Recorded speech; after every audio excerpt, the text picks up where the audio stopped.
ആയിരക്കണക്കിന് മനുഷ്യരെ കൊല്ലാൻ കെൽപ്പുള്ളതാണ് ഈ വള്ളത്തിലെന്ന് പറഞ്ഞാൽ നിങ്ങൾ ആരെങ്കിലും വിശ്വസിക്കുമോ? ചേച്ചി ഒതളങ്ങ എന്ത് ചെയ്യും?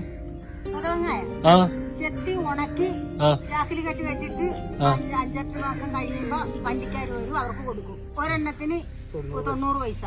ഒരെണ്ണത്തിന് 90 പൈസ, അത്രയും വിലയുണ്ടല്ലേ? ഇത് തന്നെ ആയുർവേദ മരുന്നിനാ? ആയുർവേദമില്ല, കീടനാശിനി ഉണ്ടാക്കണം. പിന്നെ ഏതാ കീടനാശിനി? കായുണ്ട്, ഈ കായ എടുത്ത് സ്വാഭാവിക ചകിരിക്ക് പോയാൽ പഞ്ഞിക്ക് പോയാലോ അത് മരുന്നിനും ഉപയോഗിക്കും. സത്യം പറയണില്ലല്ലോ. ഒരു കാലത്ത് ആത്മഹത്യ ചെയ്യാൻ വേണ്ടി മാത്രം ഉപയോഗിച്ചുകൊണ്ടിരുന്ന ഈ മാരക വിഷക്ക ഇന്ന് സോഫ നിർമ്മാണത്തിനും കീടനാശിനിയുടെ ഉൽപാദനത്തിനും വേണ്ടിയുള്ള റോ മെറ്റീരിയലാണ്.